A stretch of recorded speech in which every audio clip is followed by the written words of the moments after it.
भाई निर्बल, निर्बल का मतलब है गरीब।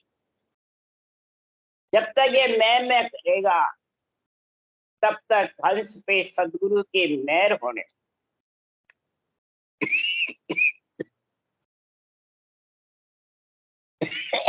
सदगुरु की जिस पे मेहर हुई है तो महाराज फरमाते जो गरीब बड़े हो, जो गरीब नवाज बिड़द है वहां को दींग निवाज। गरीब निवाज बिड़द है, दींग नहीं। जो ज्ञान से ज्ञानी बड़े रहते हैं और मैं सत्ताधारी वो सब दींग है। अपने आप को बस सदगुरु गुरु समझते हैं और सब शिष्यों को अंडर में रखते हैं, वो सब दींग है। वो खुद तो दींग नहीं बताते हैं और ब्रह्मा विष्णु महेश शक्ति को दींग बताते। तो ब्रह्मा विष्णु महेश शक्ति का शरीर किसने ले रखा भाई? उसी से ही तो दींग बने हुए हो। इसलिए सुखराम जी महाराज ए तो दींग दींग सुई दींगा क्यों कर वो पद पावे। ये मतलब क्या देवता दींग है कि उनका देवताओं का शरीर लेके तू दींग बना हुआ। इसलिए सुखराम जी महाराज कह रहे सुरलोक में, इंद्रलोक में, जमलोक में जो दींग बने हुए हैं वो इसको से अलग नहीं हो। उसके लिए महाराज ने ये ध्यान समाज में बहुत बड़ा लंबा ध्यान समाज में निर्णय लिखा है। सुर देखा एकटा इंद्रलोक में आय, गण गंधर्व गावे घना वो सुर राग बजा। नाचे खेले कम कमे तरसावे बोरी, इंद्र लोक सुख राम के वो दिन आसी चीत। सदगुरुदेव फरमाते जब बंकनाल में मैं नियंचर के साथ गया तो इंद्र लोक स्थान पे शेष लोक के ऊपर जो बंकनाल है वहां इंद्र लोक का महाराज फरमाते साथ इंद्र लोक में और इधर पाताल लोक में एक सी गति है। पाताल में राक्षसों का है, इंद्र लोक में देवों। तो सुखराम जी महाराज के देव राक्षस की एक विध भाई। पाताल लोक में भी महाराज फरमाते हैं नाचना खेलना कमकमा खुशी मनाना हंसना खूब यही का। और इंद्रलोक में भी नाचना खेलना कमना राग रागने गाना, अप्सराओं को भक्ति करने वाले को छुड़वाना कि कहीं हमारा इंद्रलोक स्थान नहीं ले ले, डरता रहता है। इस प्रकार से महाराज फरमाते हैं ऐसे इकट्ठे होके गण गंधर्व गाते रहते हैं, राग रागड़ियां गाते रहते हैं, हंसते खेलते कमकाते इंद्रियों का भोग करते हैं, इंद्रियों का सुख लेते हैं और शरीर से बहुत बड़े दींग बने रहते हैं। तो सदगुरुदेव फरमाते हैं ये बहुत दिनों तक याद रहे कि देवलोक में दुख घनो जहां आद स्थान, सुखियायों सब जान के धर्यो ब्रह्म को ध्यान। सदगुरुदेव फरमाते हैं देवलोक में बहुत दुख है। काय का दुख है भाई? महाराज फरमाते हैं मृत्युलोक में दुख सुख है, देवलोक में भी दुख सुख है, वहां भी दुख सुख है। सुख तो है तो जितनी पुण्यवानी करी उतना सुख भोगेगा, पर देवताओं को दिखता है कि ये पुण्य क्षीण हो रहे हैं, मृत्यु लोक में जाना पड़ेगा और भोगना पड़ेगा, लक्ष्य 84 में जाना पड़ेगा। इंद्र पदवी पे बैठकर भी सदगुरुदेव फरमाते हैं कि महाभारत में कृष्ण भगवान ने कहा है, अर्जुन ने कहा हे भगवान ये टूटी टांग का मुकोड़ा चल रहा है, इसको बचाना, पहले ही टूटी टांग है और मर जाएगा, दब जाएगा। तब कृष्ण भगवान ने कहा 14 बेर इंद्र पद पायो वो मकोड़ो कृष्ण बताए। 14 बेर इंद्र पद प्राप्ति करी है, जो 72 चौकड़े इंद्र एक राज करता, 14 बार राज करके भी मकोड़े की जून में लक्ष्य 84 टड़ी नहीं। क्यों? नाचना खेलना कम करना, बस इंद्रियों का भोग यही अच्छा लगता है। इसलिए सुखराम जी महाराज कह रहे हैं यहाँ पे बहुत भारी दुख है। ये आदि स्थान है, मेरुदंड है, बंकनाल है, ये जान करके हमने ऐसा ब्रह्म की भक्ति करी है ऐसा नियंचर का ज्ञान धारण किया है कि ये नेक जमपुर से और इंद्रलोक से छुटकारा हो जाए। तो हम यहाँ में फिर यहाँ सही सर्वलोक सुर राय, नहीं माने सुखराम के एक दूजिया। सब देवताओं के लोकों में हमने सिर्फ एक नियंचर के और रटना के और अनबे ज्ञान के निर्णय के तीन के अलावा एक बात नहीं। कई कितने बाजे जो छो बाजता मन घर राखो एक। बाजे तो बाजने दो, उनमें ध्यान मत रखो। ज्योति उजाड़े हुए तो होने दो, उसमें ध्यान मत रखो। एक शब्द का, दुन्यात्मक शब्द का आनंद लो, उसमें आत्मा रहे, रटना चलाओ और आध्यात्मिक निर्णय को बुद्धि पे समझो। ये तराजू में तोल करके फिर बुद्धि में समझो कि निरपक्ष निर्णय कौन कतरा है।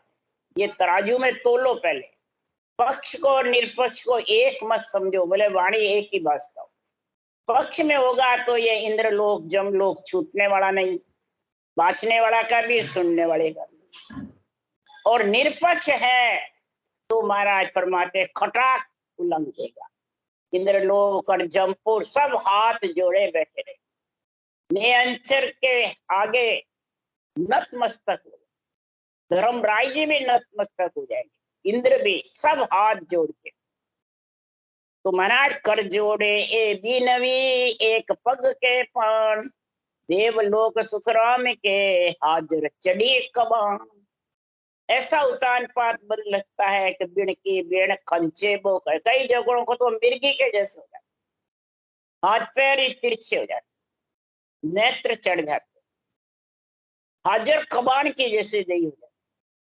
एक पग के पान देवता विनती करते हैं, अर्ज करते हैं और दर्शन की इच्छा करते हैं।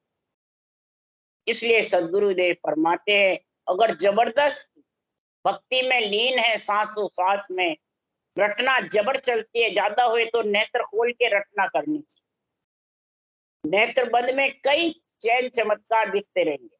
नेत्र खोल के सांसों सांस, और बंद में वो सांस भी बंद हो जाता है। जब बंद लगते हैं तब खोल करके नेत्र को, हाथ न मूंदो, आंख न मूंदो, कान न मूंदो, तनिक कष्ट नहीं धारो रे, खुले नैन पहचानो साहिब सुंदर रूप निहारो। महाराज कबीर की वाणी है, कोई आंख नहीं मूंदो, कान नहीं मूंदो, कोई चीज सातों सुर मूंदने की जरूरत नहीं, सब खुले रहे तो भी रटना, सांसों सांस करो, अणबे ज्ञान को बुद्धि पे रखो, निर्णय को, और शब्द का आनंद लो नियंत्रण। इसके अलावा किसी को प्रधानता मत दो। तो महाराज फरमाते हैं कि वो फिर रोक नहीं सकते। एक तमाशो उन लोक में सुन जो सब जन लोय, ताव पड़े सुरलोक में चढ़न देवे को। उसमें ताव पड़ता है भजन करने वाले के। कौन सा ताव पड़ता है? जमपुर में और इंद्रलोक में ऐसा ताव पड़ता है, बंकनाल मेरुदंड में, कि सदगुरुदेव फरमाते हैं कि एक तो सांस बंद हो जाता है, दूसरा शब्द की समझ नहीं देता, क्यों मेरुदंड तक शब्द में सूरत लगानी पड़ती है। तो वो ताव पड़ता है, उसको शब्द की समझ नहीं रहती है। तो शब्द अरूप है और झीणा है और माया बड़ी है। सत तो झीण झीण सुई झीणा, माया बड़ी कहा।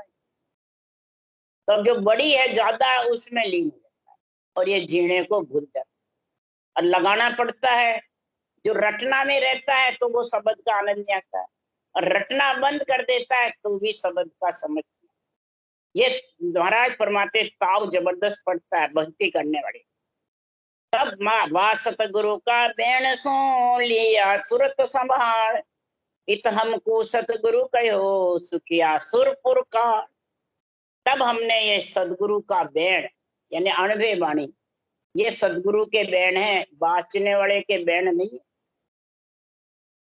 जिसका ग्रंथ है उसके वचनों को संभालो क्या लिखते गए, फिर उनमें बुद्धि लगाई करके विवेक से समझो, तराजू में तोलो हृदय में कि सूरत को कहाँ लगानी है, रटना कैसे करनी है, और अनबे ज्ञान का बुद्धि पे निश्चय कैसे होगी।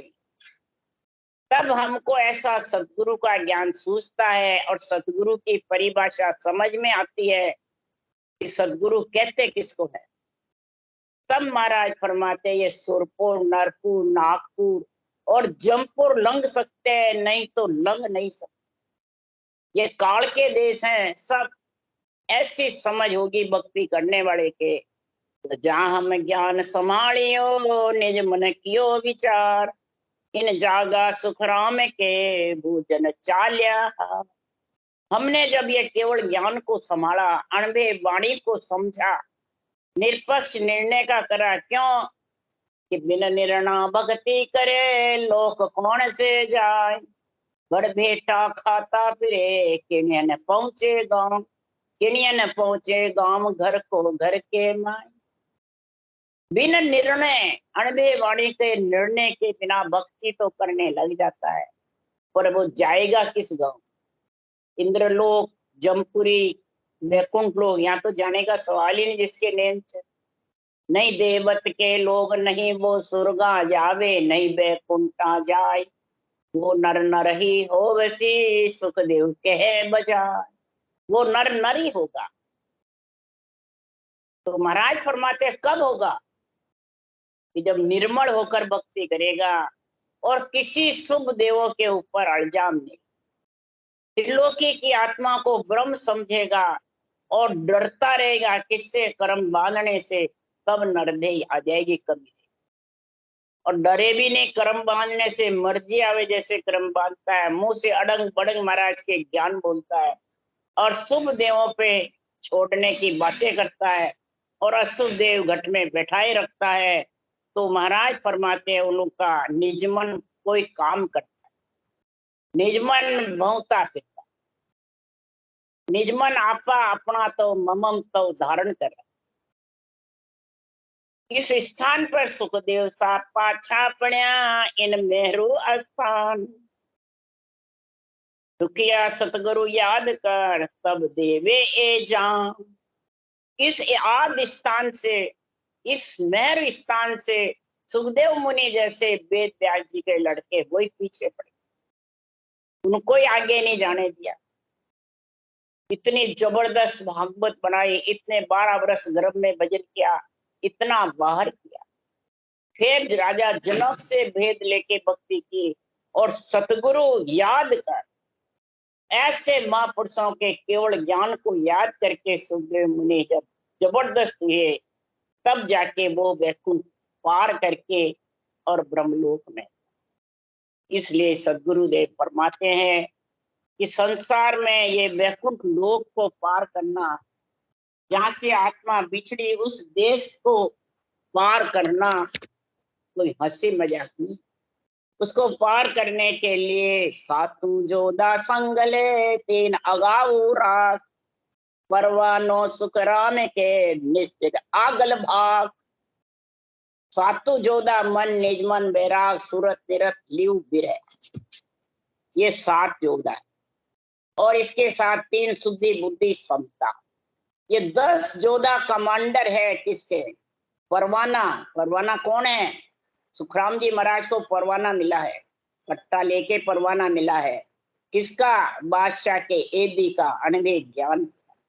इस पट्टे के साथ में महाराज फरमाते हैं तू आगे से आगे 10 जोधा को साथ लेकर के और महाराज को रात दिन भजन करेगा और इस परवाने का ध्यान रखेगा। किसमें लिखा क्या है? अनवे में सदगुरु को और आन को, 2 को समझ जाएगा तो महाराज फरमाते कोई रोक नहीं सकता। आन खुद को तो बताता नहीं, देवता को बताता है, तो ये परवाने की समझ आएगी क्या अनवे ज्ञान की? हरगिज भी नहीं।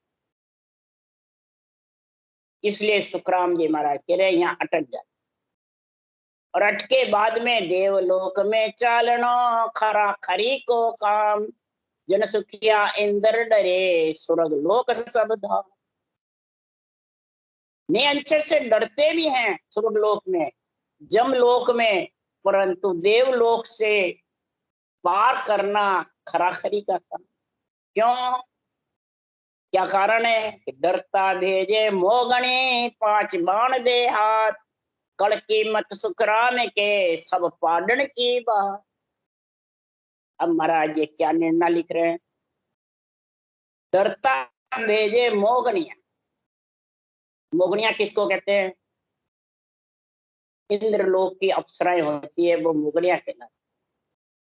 डर रहे हैं तो भी वो मोगनिया को भेज। अब मोगनिया क्या करती है? भजन करने वाले के सातों सुर को बिखेर दे। हंसा को बड़ ना लगे बारी सिर पर हो, सातों सुर सुखराम के 14 पस गया। सातों सुर पसर जाते और वो समझ में नहीं आती है कि मैं परम पद में कैसे।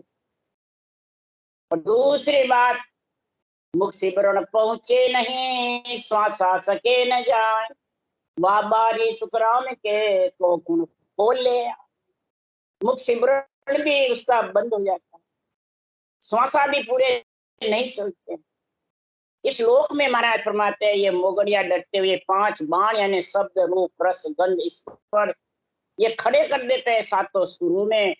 और कल कीमत जो रटना है वो बंद, सांस की रटना बंद हो जाती है। यही पाडन की बात। और सब जानते हम तो पूरे हो गए, ध्यान समाधि लगे, त्रिगुटी मेरुदंड अटके हुए और कहते पूरे हो गए। और बेरंग अर्थ करते हैं मौज से, बिना करा हमारे तो हो रहा है, तो बिना करा तो पीठ में गया और शब्द गणनाता है। और शब्द तो जब तक गणनाएगा रटना चलेगी।